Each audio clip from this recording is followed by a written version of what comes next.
Hello, I'm Douglas Murray. Welcome to Uncancelled History. Today, I'm joined by Jonathan Horn to talk about Robert E. Lee. Jonathan Horn is an author and former White House presidential speechwriter. His Robert E. Lee biography, The Man Who Would Not Be Washington, was a Washington Post bestseller.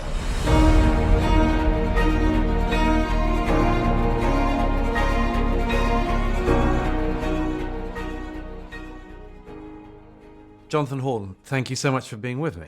Thanks for having me. Your biography of Robert E. Lee came out in 2015. What else happened that year in relation to Lee?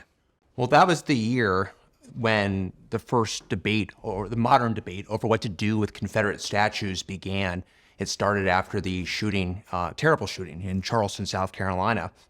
My book had come out a few months before then, and there were some questions about these statues, but it did not dominate the book tour the way it would have dominated had it come out a few months later. And that question has continued to hover over Robert E. Lee ever since. And you might say that, in fact, all discussion of Robert E. Lee has kicked off the modern wave of statue toppling that has begun in America and eventually spread around the world. He has been, let's say, the starting point for the statue toppling. Right. And in fact, if you go back to 2017 with our former President Donald Trump, he predicted that if you took down Robert E. Lee's statue, you would end up taking down George Washington's statue. And at the time, it almost seemed like a ludicrous prediction.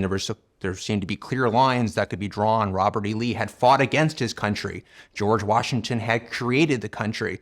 But of course, there were people who were determined to make this prophecy come true, as so often happened, and the ridiculous came to pass. And in fact, people did start going after George Washington as well, to the extent that there was a proposal I saw for re-examining how to repurpose the Washington Monument in Washington, D.C. So that is where things ended up. It turned out that no one knew where the brakes were on the thing.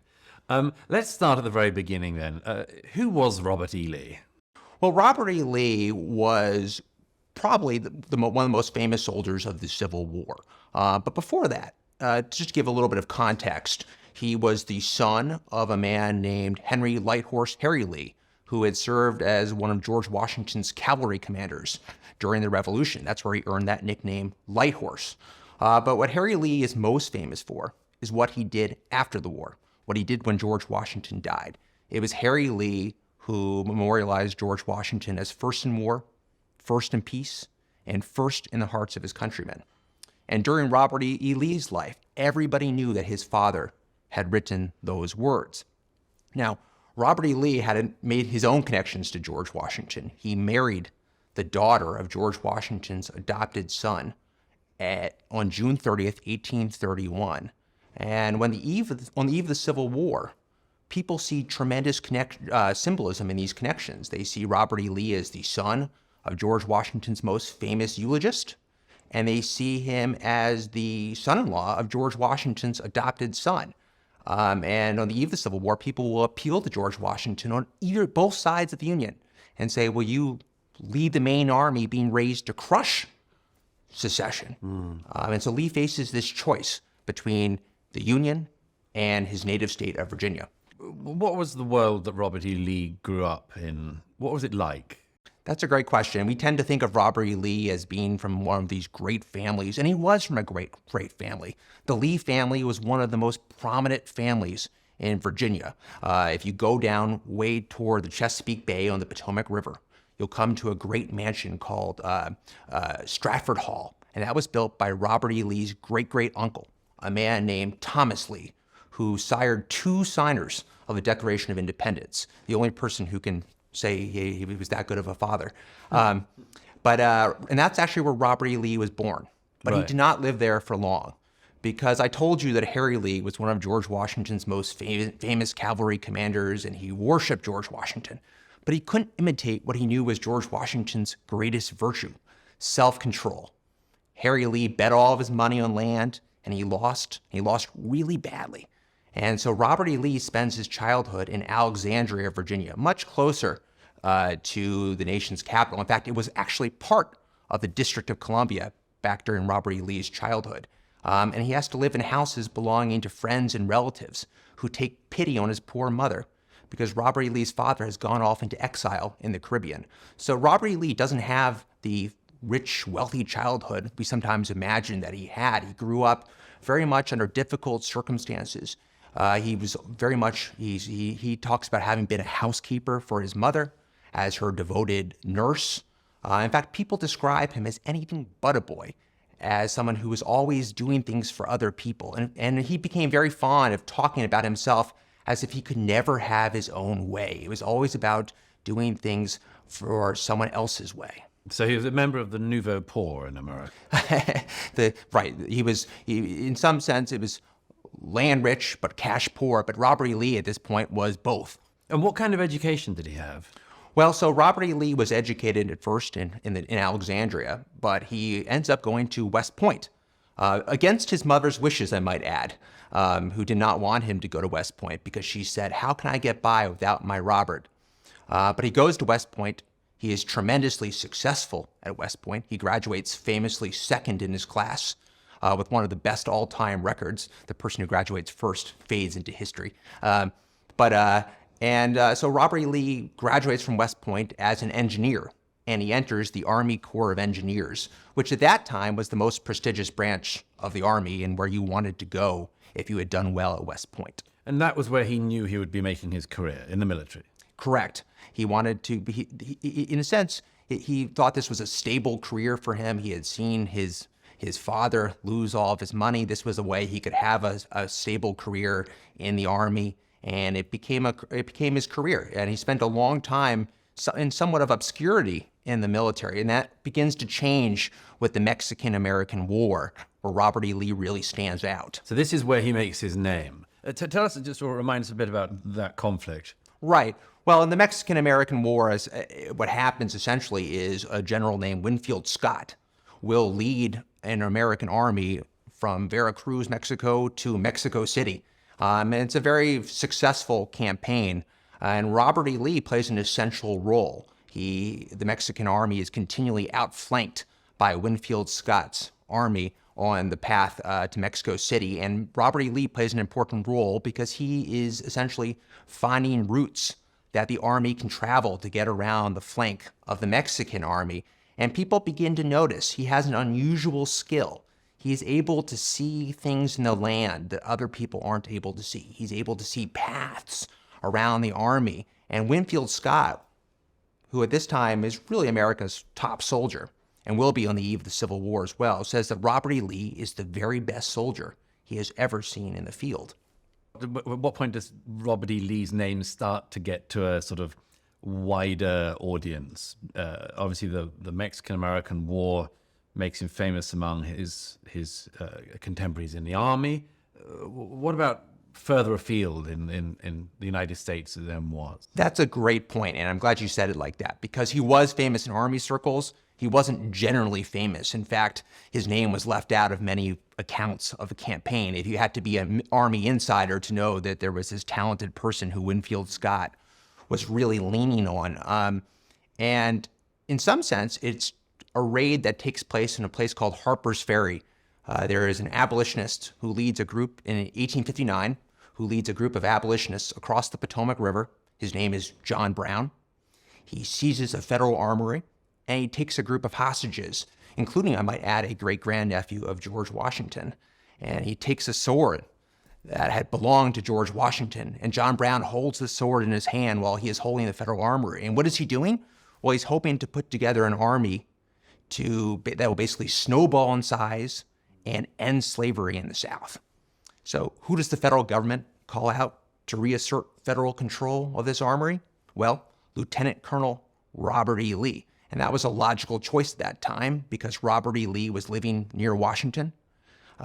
Which year is this again? This is 1859. So this is right on the eve of the Civil War. And Lee performs quite well at Harper's Ferry. And it's not the hardest job looking back on it, but he performs well. He restores federal control of the armory. He apprehends John Brown. And he tends to say this isn't that big of a deal in his mind, that John Brown was a crazy fanatic and his plot had no chance of success. But other people see something else. They see, on both sides, they see this as heralding a greater conflict. And they end up being correct, of course, because John Brown's raid doesn't just add another laurel to Robert E. Lee's resume. It also heralds the coming of the American Civil War. Sketch some of that out for us. That at the same time as Robert E. Lee is making his name, bigger tectonic shifts are happening in America. Right. The whole ground is moving under the country. Show us perhaps what that was like. What was it? What was the pre-Civil War period like? Because we were talking about the Mexican-American War, let's go back to that for a moment. What is the result of the war? Well, the result of the war is that America will add territory. And the question immediately becomes, what do we do with this territory? Is it going to be free territory or slave territory? And it becomes a sectional issue that divides the country. And this has become a pattern for the United States. Whenever new territory is brought into the country, immediately the question of slavery comes up. Will it be free? Will it be slave? And it's that debate that sort of brings the coming of the Civil War, that sort of indicates it's coming. And Robert E. Lee himself is, at the time of John Brown's raid, very involved in the institution of slavery for the very first time. And I would like to talk about Robert E. Lee's attitude towards slavery. Let's do that. Just before that, just go back to Washington himself, because I think it's important that the question of slavery had been there from the start. Right. And Washington himself had conflicted views on the matter. Right. Well, George Washington, of course, was a slaveholder. He had slaves at Mount Vernon. It may interest you to know that most of the slaves at Mount Vernon were not actually his slaves. They belonged to the estate of his wife's first husband. They were the so-called dower slaves. And George Washington, like many of the founding fathers, hoped that somehow slavery would end. They wanted to put slavery on the path to extinction. They didn't know how to get there, but they assumed that somehow this would work out. George Washington, however, wanted to leave a tidier legacy at Mount Vernon. So he left a will, a famous will, that provided emancipation for his own slaves. But what he couldn't do was emancipate the slaves who belonged to the estate of his wife's first husband, because those slaves were not his, and they were not in his power to free. He couldn't emancipate them, let alone all of the slaves in America. Right. And so in some way, you can look at Mount Vernon as a microcosm of America, because it becomes half slave and half free when George Washington, eventually after George Washington's death. His slaves will become free. The slaves belonging to the estate of his wife's first husband will continue to be slaves. And he says he knows that painful consequences will result from this division, but he doesn't know how to fix it, and he can't fix it. So what happens to those slaves? Well, when Martha Washington dies, they are divided among her 4 grandchildren. And one of those grandchildren is Robert E. Lee's father-in-law, who essentially has grown up in Mount Vernon as George Washington's adopted son. What were the views of Robert E. Lee on slavery? He obviously grew up around it. It was completely in the environment he was in, but do we know what his views were? Right, and that's a good point. First of all, Robert E. Lee and George Washington never knew a world without slavery. I mean, that's a critical point. The institution of slavery preceded them. It wasn't something that started during their lifetime. They had never known a world without slavery. Now, Robert E. Lee thought slavery was an evil institution, and he uses that word, evil. Now, it may surprise you to know that he actually thought it was worse for whites than for the slaves themselves. Now, that's very difficult for us to understand today, but the best way to understand it is essentially he didn't like being dependent on their labor. He wanted what he called independence. He hoped for a day that God would eventually end slavery, but it's important to emphasize that he thought slavery was necessary for the time being. He essentially didn't, like George Washington, hoped that eventually slavery would end, but saw no way to get there in any... So an evil, but a necessary evil? A necessary evil in the sense that there was no way to get around it for right now. And he essentially wanted to have as little to do with slavery as possible. He went out of his way to, in a sense, to avoid the institution. But what most entangles him in the institution of slavery, ironically, is his marriage to the daughter of George Washington's adopted son, because when George Washington's adopted son dies in the year 1857, he leaves a will naming Robert E. Lee as executor of his estate. And that estate still includes slaves who had descended from Mount Vernon. So on the eve of the Civil War, Robert E. Lee is living at a place called Arlington, which today we know as Arlington National Cemetery. But back then, it was a great mansion, which is still there, with great columns. It was filled with relics of Mount Vernon. The bed where George Washington had died was in the house. The china they used was George Washington's china. The furniture, the paintings had come from Mount Vernon, the lantern in the hall. And Robert E. Lee is living there and managing slaves who, in a sense, George Washington had wanted to free, but could not free. And so the unresolved question of slavery is very much one of the legacies that Robert E. Lee indirectly inherits from George Washington. Now, the Civil War is looming in America. Lee is living in this position of almost an American aristocrat, or a sort of inheritor of a lineage of a kind of going back to the founding of the country. He sees the war coming, first of all. In a sense, it's interesting. If you look back at his letters, he doesn't totally see it coming. He continues to think there might be some way of avoiding it, which seems perhaps ridiculous to us today because the conflict seems so inevitable, especially as we see the Democratic Party coming apart on the eve of the election of 1860, and as it becomes clearer that Abraham Lincoln will win the election. But Lee continues to hope that there's some way that war might be avoided. And how does it come about? Well, it does come about that Abraham Lincoln wins election with no votes in the South, seriously no single vote in the South, and states begin to secede from the country. And Robert E. Lee, at this point, is in Texas. He's returned to his army post in Texas, and so he's very far away from the news. With great difficulty, he's following what's happening. He's really on a remote fort, dealing with essentially on the wilderness, and he's trying to keep up with events. But what is he doing? Well, he's reading a biography of George Washington, of all things, and he concludes that George Washington himself would have opposed secession, and that was no given at the time because people on both sides of the Civil War will try to claim George Washington for their own. Exactly. Just like today, how people will make arguments trying to claim Abraham Lincoln on two sides of the same argument. That was George Washington back then. And Southerners will say George Washington was a rebel against the British king, and George Washington was a slaveholder. And then Northerners will say, no, look at George Washington's farewell address. It says, prize the Union above any other allegiance you might have. Now, the ideological battle lines are drawn. The geographic battle lines, the state battle lines are pretty much drawn. But Robert E. Lee, for a moment, straddles the thing. Tell us about that. Yeah, so he's in Texas, and he's following the secession of the country, and there's almost this moment when he's departing Texas, and he's still working for the U.S. Army. He's recalled, I should say, to Washington, D.C.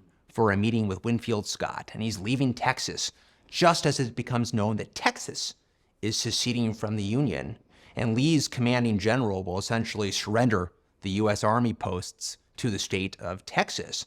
And there's a question, what would Lee have done? Would Lee, if he had stayed, would he have been willing to surrender? This is a man for whom duty was somewhat of a religion. Would he have been willing to go along with this? It's a choice he doesn't ultimately have to make because the decision is made for him. And he'll return to Arlington across the river from Washington. And he's at Arlington as the Lincoln administration is preparing to come in. And he's sort of debating what to do. But in Washington, there are people who are talking about Lee and have plans for Lee. And something which I think a lot of people don't realize is that Lee is offered a position that would have changed his own history, Correct. his own reputation. Right. And so what happens is Winfield Scott, who, as I told you, was America's leading military figure, is very old by this point. He weighs over 300 pounds. He is in no condition to take the field in the event of war. If the Union is going to have an army to try to stop secession, they're going to need a younger man to command that army in the field. And Winfield Scott is very high on the idea that this should be Robert E. Lee. And he has conveyed this to Abraham Lincoln. And an emissary for Abraham Lincoln will actually call Robert E. Lee to the city of Washington for a meeting in April 1861. And this emissary's name is Francis Blair, and he'll meet at the Blair House. And he'll say to Robert E. Lee, will you lead the main Union Army being raised to crush secession? And the country looks to you as the representative of the Washington family. And that was hardly an exaggeration, as I said, because this is the man who was the son of George Washington's most famous eulogist and the son-in-law of George Washington's adopted child. And now really only one word stands between him and command of an army to save George Washington's Union. And he doesn't say the word. No, he doesn't say the word. As he remembers the story, Francis Blair tries in every way to convince him to say yes. He says, as I said, the country looks to you as the representative of the Washington family. And so Robert E. Lee says, well, he's opposed to secession. He says if he could, he would wash his hands of slavery rather than have war. But how can he lift his sword against his native state of Virginia? Now, Virginia hasn't actually seceded yet, but it looks likely that Virginia may secede. Abraham Lincoln has called up troops because the South has fired on Fort Sumter in Charleston Harbor. It looks like war is coming. And Lee says, how can I do that? And Blair family tradition says Lee paused as if searching for some kind of answer. But as Lee told the story, he gave his answer once and at once. No. No matter how much he might oppose secession, no matter how much he might not want this war, he could not go to war against his native state. Give us an idea of how Robert E. Lee's Virginia identity trumped his national identity at that moment. Well, that's a great question, and it's something that people were debating even at the time. People would say, you know, I think it's also important to set the scene here. Robert E. Lee's family has deep connections to the state of Virginia. And back then, it is not as clear as it is today. The Civil War, we live in a post-Civil War world where this question has been answered. Your first loyalty as an American today is without doubt to the Union. But back then, it wasn't as clear. These questions had not been as perfectly answered. Robert E. Lee will say after the war, they were answered by the sword. Yeah. But what's interesting, as I said, is that Robert E. Lee himself believes that secession is illegal. He doesn't believe states have the right to secede. He believes it's essentially revolution. But he believes that Virginia seceding carries him along. And it's very much like Robert E. Lee, as I told you, because I told you earlier that his entire upbringing had sort of reinforced this idea in his head that he could never have his own way. And so it was very much like him to say he had to have Virginia's way at this moment. So he turns down the opportunity to command the Union forces. Yes. But he ends up commanding the Confederate forces. Right. So he turns down the offer. He sees his mentor, Winfield Scott, who says, Lee, you have made the greatest mistake of your life, but I feared it would be so. And by the way, it's important to note that Winfield Scott himself was a Virginian, and he stayed loyal to the Union. So it is a reminder that Lee acted like there were no choices. He only had one choice. But other Virginians did make different decisions, and one of them was Winfield Scott. So Lee returns to Arlington. He rides back across the Potomac. And there on April 20th, 1861, he'll resign his commission in the Union Army after what his wife will call the severest struggle of his life. But just 3 days later, he'll show up in Richmond and accept command of all of Virginia's armed forces. And what happens from then? Well, so then Robert E. Lee, first of all, he's welcomed to Virginia, of course. How else are you going to welcome the son of Light Horse Harry Lee? Well, you're going to welcome him by saying, we hope the day will come when you are first in war, first in peace, and first in the hearts of your countrymen, just like your father said of George Washington. And so Robert E. Lee is given command of all of Virginia's armed forces, which doesn't last very long because, of course, Virginia will end up joining the Confederacy, and the Confederacy will take control of Robert E. Lee's forces that he set up in Virginia. We have this impression, I think, that Robert E. Lee is immediately successful in the Civil War, and everyone else is sort of a bungling fool at the beginning of the war, but Robert E. Lee gets it. And that's not true. Robert E. Lee's first real command is in Western Virginia. And I say Western Virginia, but today we know it as West Virginia. And that's partly because Robert E. Lee's command failed. He was sent there to try to make sure that Western Virginia did not secede from Virginia. It was full of Union loyalists who didn't want to go along with Virginia's secession. And Robert E. Lee has a battle plan for opposing a Union army in the area, and it's way too complicated. It involves independent columns converging at different moments, and nothing goes right. Robert E. Lee comes back from Western Virginia as a failure. The Southern newspapers say Robert E. Lee isn't a real soldier. He's an engineer. He doesn't deserve to have a command. This is a war that requires fighters. And there's also a feeling, which is somewhat true, that Robert E. Lee is not passionate enough about the cause.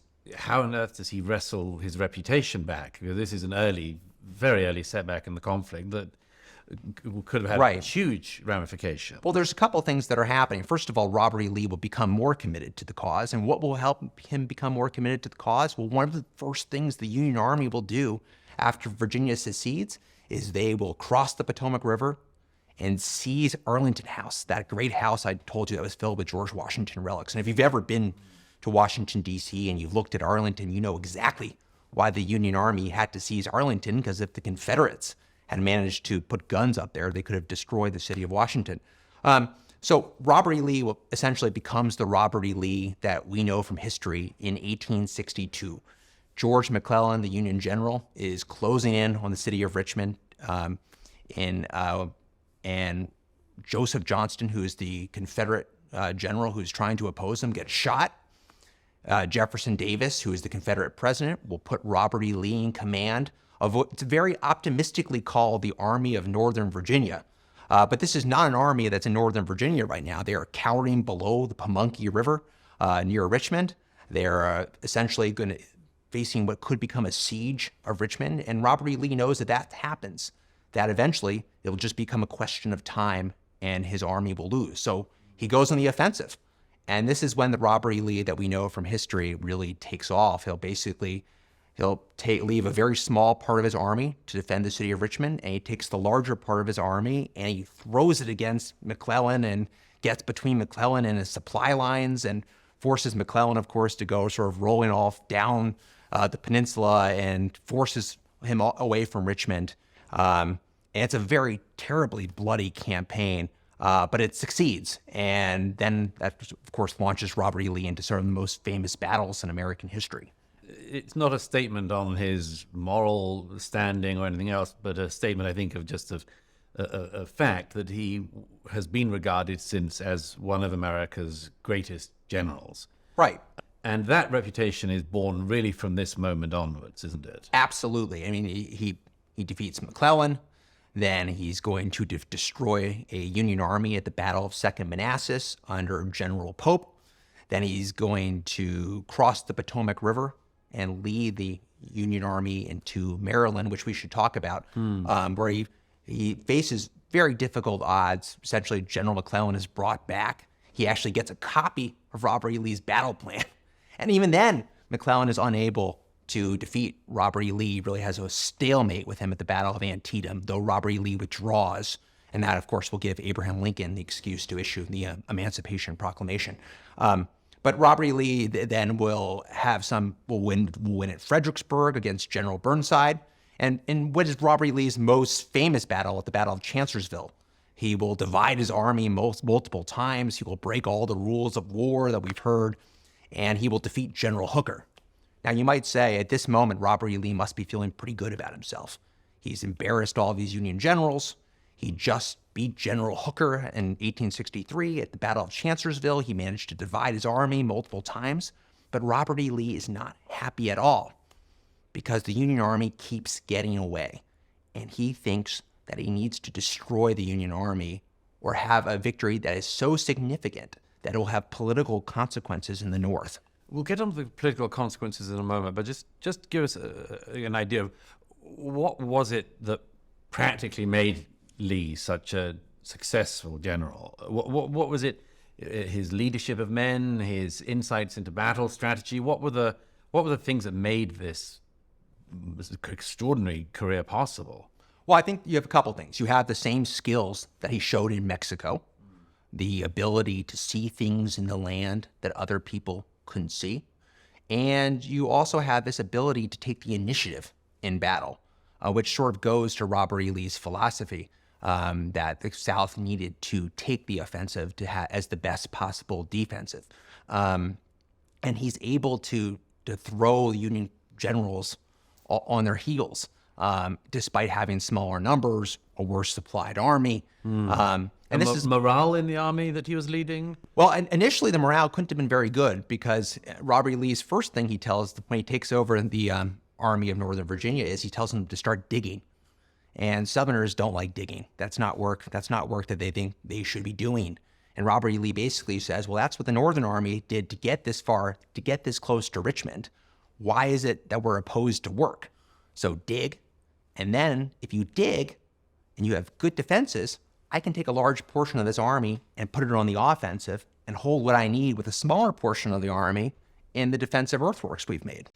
Was he loved by the troops he led, or? He was. He became loved. It wasn't immediate. People initially mocked him as Granny Lee, and they had nicknames for him, but they began to see and they began to believe in him. And this belief in him made them a very powerful army because people trusted in whatever they told him to do. And this really reaches a climax at the Battle of Gettysburg in the sense that Robert E. Lee believes his own men will do almost anything for him. And the men really do believe in Robert E. Lee too. And it's a very powerful relationship. I mean, these are unbelievable. We sort of skirt over them slightly, but I mean, these are unbelievably bloody and awful battles, aren't they? I mean, right. The gruesomeness of a battlefield at this point it's quite hard to imagine, isn't it? For the yes. And, and we go back to the Battle of Fredericksburg, where Robert E. Lee basically sees the Union Army throwing themselves against a well-fortified Confederate position. And there's never an easier battle for the Confederate Army. They are just mowing down Union soldiers. And Lee says, it's good that war is so terrible, or else we would grow too fond of it. And even then, though, Robert E. Lee, after that battle, isn't satisfied because he does still believe that the numbers ultimately will work against the Confederacy. And you know who else thinks this? Is a man in Washington named Abraham Lincoln. He knows that eventually there's a math to all this, and it's not working in favor of the Confederacy without some larger victory. Politically, what did Lee think could happen if his military successes had carried on? What was his vision of what would happen to the country? I mean, did he think they'd just succeed in succeeding, or? Well, I think he essentially believed you would defeat Abraham Lincoln at the ballot box.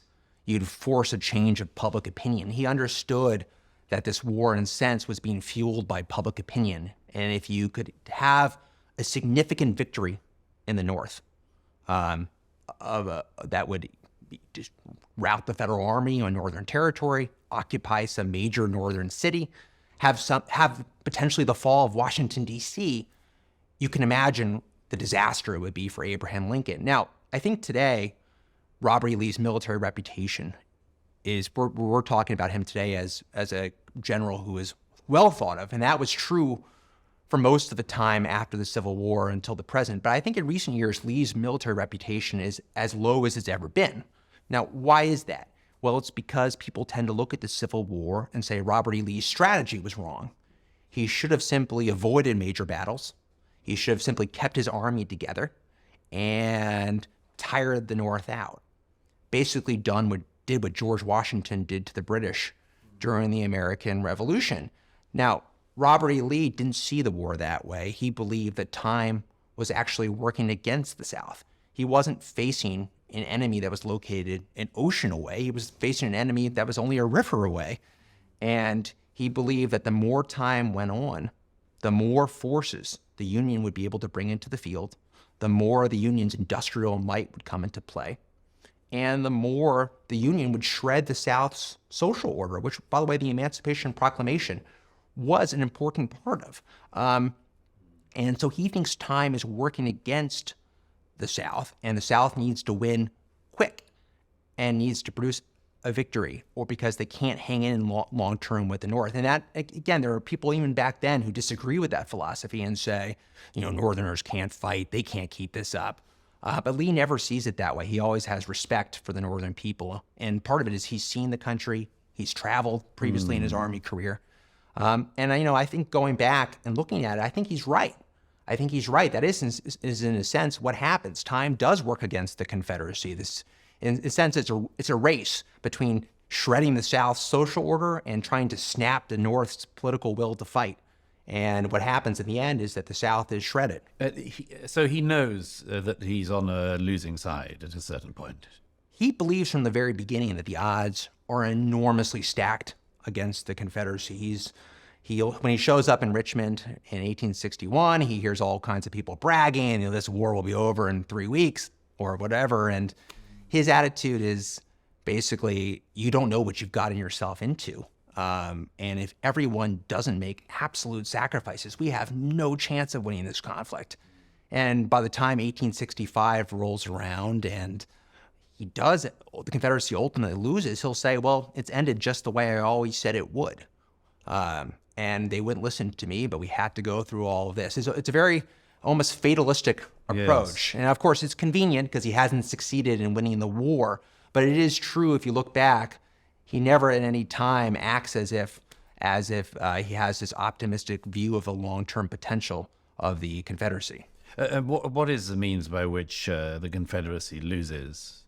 Well, eventually Lincoln finds a general, Ulysses S. Grant, who eventually will force Lee into exactly what Lee wanted to avoid in 1862, a siege of Petersburg and Richmond. And eventually Lee's lines will eventually give way. Robert E. Lee will retreat, and Grant's army will essentially cut off his retreat at Appomattox courthouse. And there's a moment there, of course, where Robert E. Lee says, I don't have a military move to make, so I'm going to go see General Grant. It's the only move I can make. But of course, other Confederates say there is one more move you might make. You might disperse your army, and we can carry on fighting a guerrilla struggle against. Why does Lee not agree to that? Well, he says essentially that would bring on conditions of the country that would take generations for America to recover from. You can imagine, we've seen in our own lifetime what happens when guerrilla struggles take place. The South is already destroyed. How would the men feed themselves? They would have to steal and plunder. All types of army discipline would break down. He sees the cause as lost. His duty is to fight until there is no more conventional military move to make. And at that point, he says, there's only one thing left for me to do, and that is to go see General Grant. And he would rather die than have that moment with General Grant. That was one of the most famous moments in American history. And we see these two figures meet, but Lee would have rather been dead than have to go to that meeting. It's such a famous scene. Robert E. Lee shows up. He's wearing his nicest uniform. He has a very impressive sword. Grant, of course, has no sword. Grant is in a dusty uniform. Lee's shined his boots. Grant is, sort of covered in mud. And in that moment, Grant will be staring at Lee's face, trying to sort of figure out, what is this man thinking? And he has a really hard time reading Lee because Lee has this impassible expression. But he is touched, I think it's important to say, by the terms that Ulysses S. Grant extends at Appomattox, which are essentially that you won't be disturbed if you go home and you go on parole. You won't be disturbed. And this is why Robert E. Lee ultimately was never tried for treason. We so often today, people say, well, why wasn't he just, hanged, and why wasn't he indicted for treason? Well, he was indicted for treason, but what stopped that prosecution was Ulysses S. Grant says, I will resign from the Union Army if you go forward with this plan to prosecute Robert E. Lee, because I gave him my word at Appomattox, and he might not have surrendered had I not given him that promise. And then we would have maybe had that guerrilla struggle that they were able to avoid at Appomattox. There seems to be some important lesson here about benevolence in victory, and particularly in victory in a civil war. Absolutely. Because the total vanquishment and humiliation of one side by the other in a civil war might be completely counterproductive. I think that's right. And, you could think about Abraham Lincoln's second inaugural address with those words about charity. And Grant very much wants to avoid that. And he also tries to ask Lee to do more to help maybe reconcile the country. Now, Lee is very much a soldier. I think this is important to say, and he won't go further than to tell his own army that the war is over and they should go home and be good citizens. He's not going to make a grand proclamation for the rest of the Confederacy, which still hasn't officially surrendered because Jefferson Davis is the political authority. And those lines were very important to Robert E. Lee throughout his life as a soldier. He was not a politician. He didn't think particularly highly of politicians. He didn't want to be a politician, and he certainly was not a politician. So he sends the army home. He sends the army home. I think there's a feeling that if this army surrenders, the rest of the Confederacy may come apart, and of course that is what happens in fairly short order. At this point, the Civil War is effectively over, with the loss of how many thousands of American lives? Yes. Hundreds of thousands. Hundreds of thousands of American lives have been lost. The country, which is still then young, less than a century old, has torn itself apart. One of the things I think that's surprising moving about Lee is his behavior after his defeat, effectively. Tell us about that, because I think this is a part of Lee's life story which is probably perhaps least known. Yes. So what does Robert E. Lee do after the Civil War? Well, he doesn't know what he's going to do at first. At first, he talks about maybe trying to get a plot of land and be a farmer. But something happens. He gets an offer to lead a small college in the Shenandoah Valley that's then called Washington College. And this college has a real connection to George Washington. It was endowed by George Washington with a charitable gift. But the college has suffered tremendously during the Civil War. It was sacked at one point. It has very few students left. The offer seems very much beneath Robert E. Lee. If he wants to be the president of a college, he could be the president of a better college. There certainly would be other places in the South that would take him. In fact, there are people who would certainly just hire Robert E. Lee to run their business just to have his name, and he wouldn't have to do anything. But that's not the way Robert E. Lee sees it. He sees it as the cause brings dignity to the job. It's not how big it is, it's what can he do. And for 4 years, he's led the young men of the South in battle, and now he wants to lead them in peace, to prepare them for peace. So he accepts this job at Washington College. He rides across the Blue Ridge Mountains, takes the presidency of this small school, and today, of course, we know this small school as Washington and Lee University, and Robert E. Lee really puts his imprint on this place. One of the things that's striking about this is that he realizes the significance of reconciliation within the United States and the acceptance of the loss, doesn't he? I mean, right. He's not hanging on for something else to happen. He accepts the defeat of the Confederacy and realizes that the United States has to hold together. Right. And in some sense, he's the perfect person to do this because his entire life has been about sort of suppressing himself, submitting to authority. And he says now that the war is over, the cause that was in dispute is settled. And by the way, it's important to say, I said he was opposed to secession before the war, but at some point he makes a flip-flop during the war and decides that perhaps secession had been legal all along, and he tends to forget his pre-war views. But importantly, after the war, he says it's settled now. We fought over it. Hundreds of thousands of men have died. It's settled. It's illegal. And it's for everybody in the South to submit to the Union and do the best they can to help rebuild the country. Now, some Confederates will say, why don't you do what your father did? Leave the country, go into exile. And he says, no, because the country needs me. I need to stay. I need to play a role in helping these young men. It's not necessarily a political role, but in a sense, it is a political role because people are watching his example. And the example he gives at Washington College is very much about preparing people for civilian life, young people who had their educations interrupted by this terrible war. And the college starts to grow. People send their sons to what becomes known as General Lee's College. And he has a very interesting educational philosophy. His philosophy is very much vocational. He wants to prepare people for actual jobs that might be out there, including, by the way, I might add, in a field that he really detested, which was journalism. We might be able to use some of that. He was onto something. Just going back a second to that, I mean, it seems to me important to draw on that he could have, if he hadn't have taken that stance towards the victory of the Union, he could have made the Civil War effectively rumble on in some form, or let's say that the argument might not have been over completely had Lee not been an example of somebody say it's done. Right. No, I think that's absolutely true. The example that he set was very important. Of course, it wasn't totally done. There was still violence that would happen. We know that Reconstruction did not work as well as we might have hoped it would have worked, and so a lot of these issues carried over for more than a century.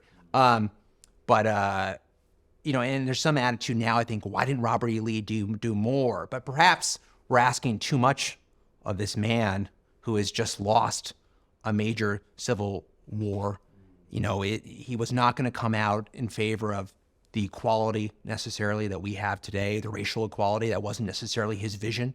He would have, if he could have had his way, Virginia would have, he thought it would be best if African Americans simply left the state of Virginia. Where did he think they would go?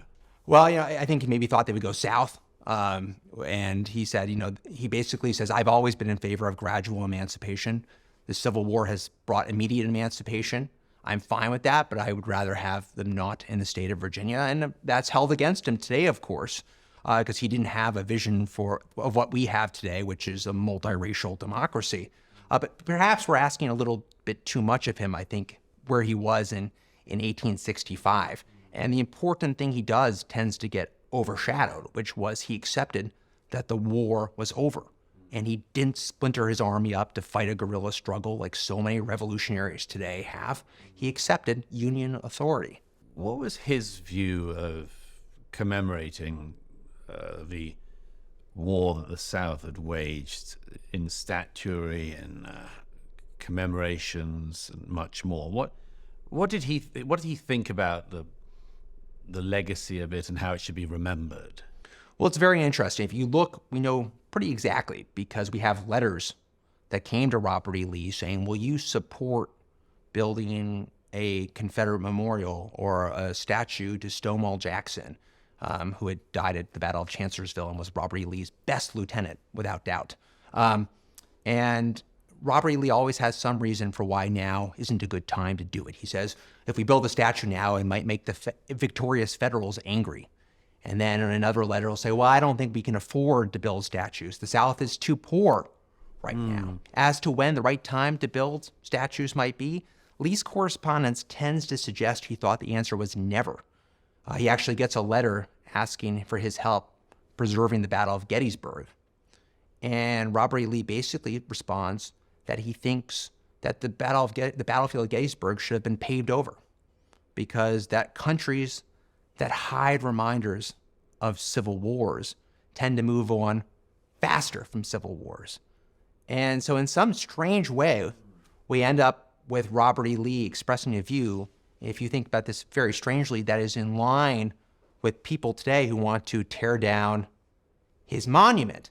But before we suddenly throw Lee's view today in the camp of let's tear down Civil War memorials today, let's ask, what did Robert E. Lee want to achieve?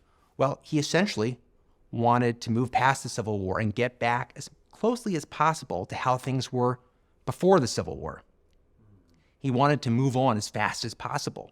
And as I hear the arguments today, and so often the arguments are, well, let's tear down the memorials and, who put these things up? Well, the question is, what are you trying to achieve? Are you trying to just hide reminders of the fact that for a very long time in American history, Robert E. Lee was held in tremendously high regard? And you can imagine a day 20 years from now, as these statues go down in various places, where people say, we never had statues of Robert E. Lee. They were never up. And that's because we've torn them all down. And, I think you do end up in a situation where the landscape is significantly less interesting. His reputation posthumously, he dies in which year again? He died in 1870. 1870. When do the statues of him start to go up? Well, that's a good question. And this is a point that's often given for why they should be taken down. They don't really start going up for another generation till the 1890s and then the early 20th century. This is the heyday of building Confederate memorials. It's a period of time when the lost cause narrative of the Civil War is very popular, saying that the Civil War wasn't really about slavery, it was about states' rights. And Lee is held up as an icon of this philosophy. But, people tend to argue today that's peculiar, but of course it's not peculiar. This is the way almost all monument building works. We tend to build monuments a generation after a conflict because we're looking back. We're thinking about our parents who fought in the conflict, and we want to leave something. It's the Daughters of the Confederacy and so on. Right. Putting up statues. Exactly. And so that's when these statues are going up.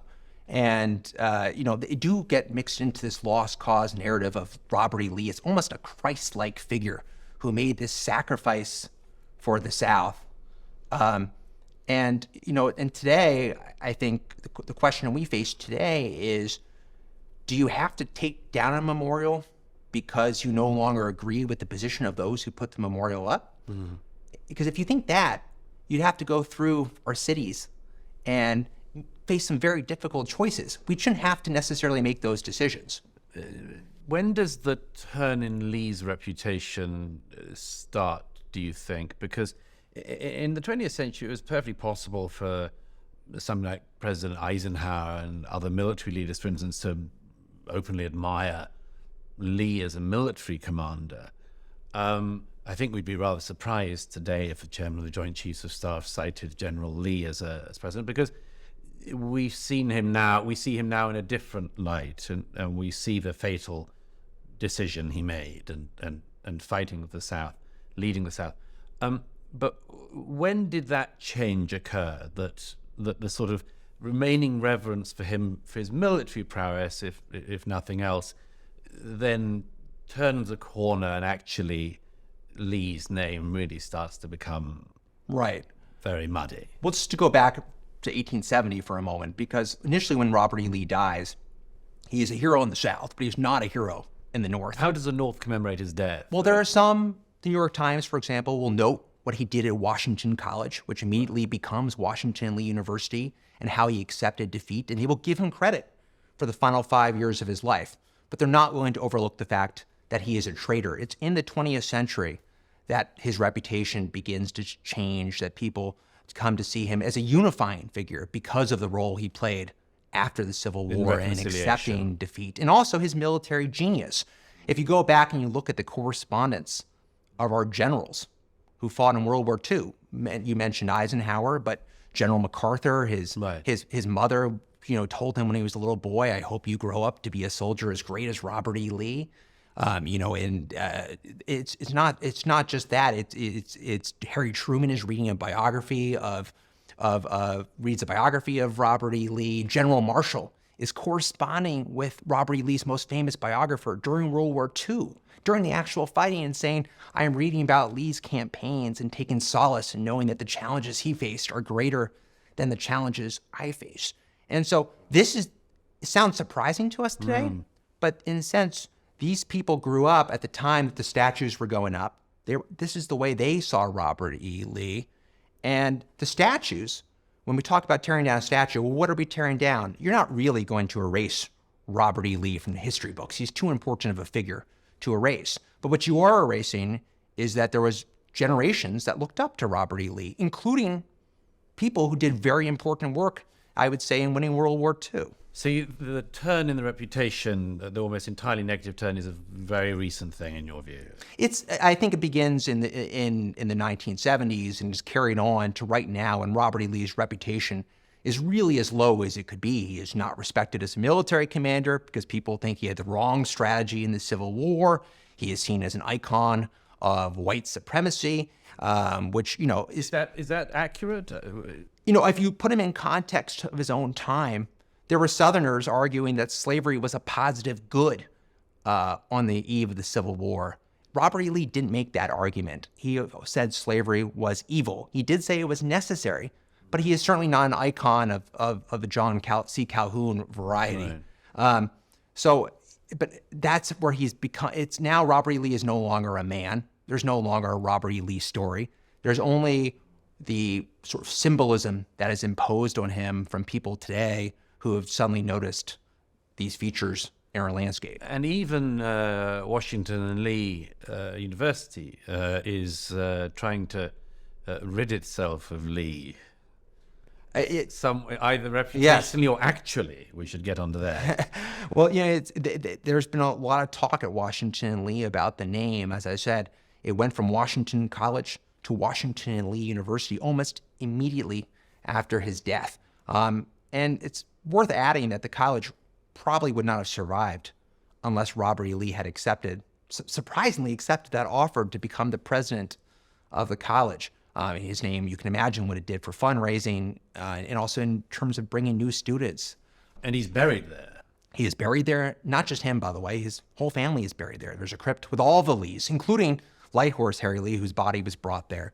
And so it's very difficult to sort of remove the people from the places in a sense. There's some talk of it, isn't there? I mean, the Lee Chapel has become a lightning rod.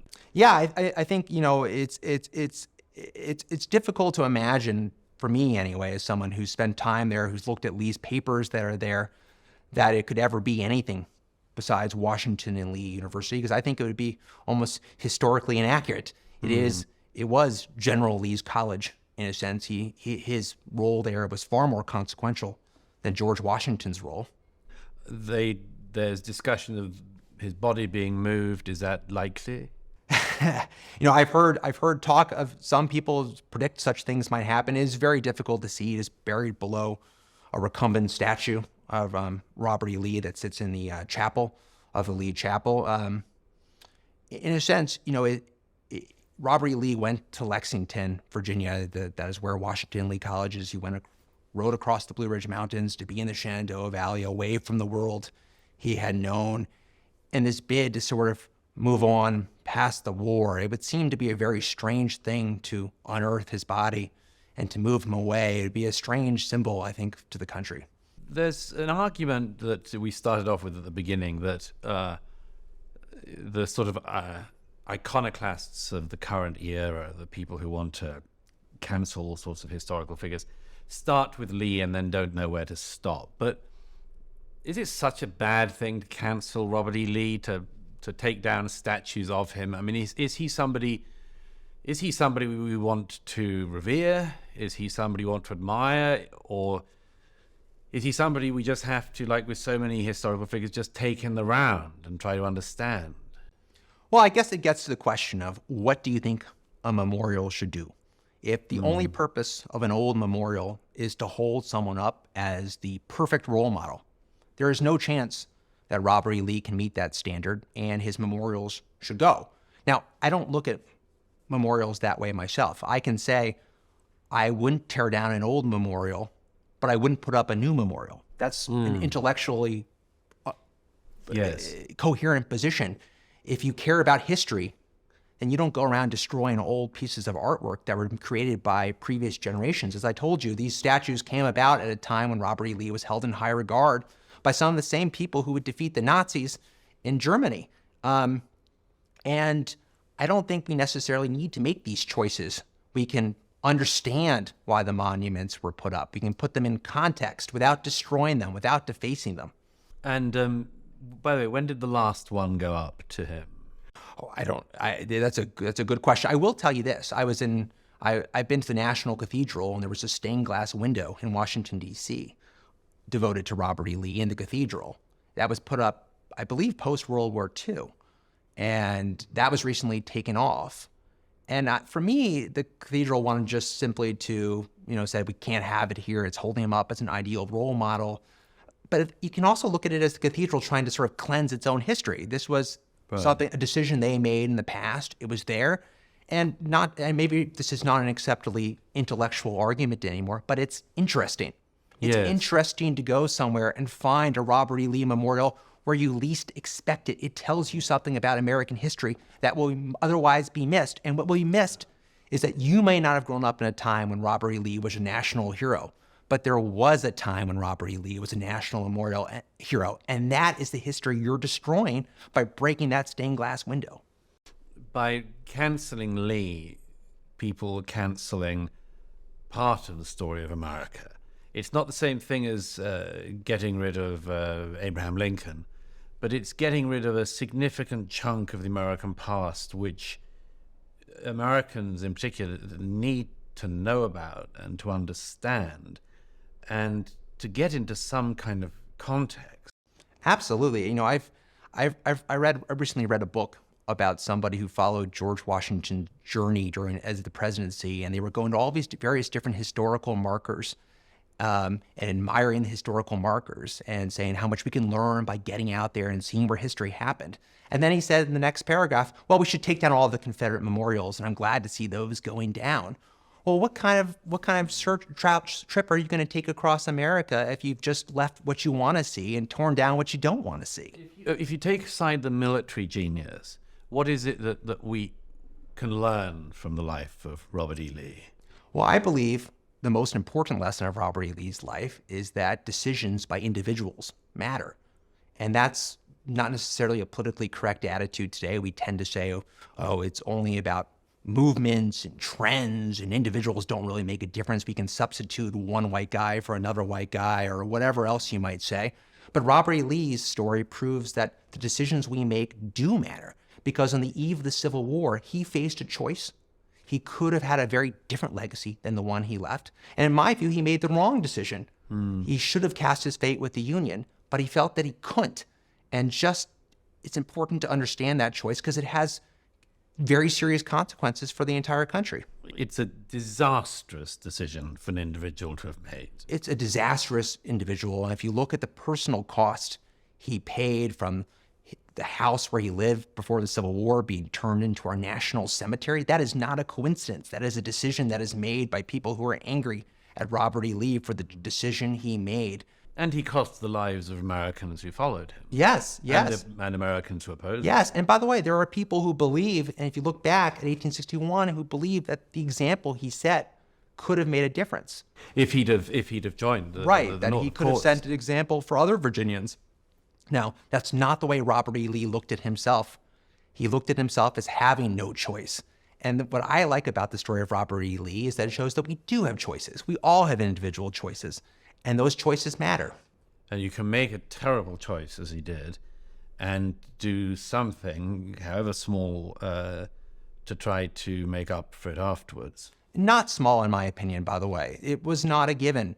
There were, as I said, there were Confederate officers at Appomattox who would have scattered the Confederate army. There were Confederate officers who would have gone off into exile and not stayed to tend to the education of the young men of the South. We today tend to underplay those things, perhaps, because maybe Appomattox didn't do everything we would have wanted in hindsight. Maybe we wanted a century's worth of progress at that meeting between Ulysses S. Grant and Robert E. Lee. But what we got is pretty significant. We got the end of the fighting of the most important Confederate army and the end of the Civil War that would follow very shortly afterward as a result. If there's any figure, I think, in this series who it's important to try to understand in the round, and with all the complexity, the wrongness, the difficulty, if there's anyone who really epitomizes that difficult task of actually unweaving history, it's the story of Robert E. Lee. So, Jonathan Horn, thank you very much. Thanks for having me.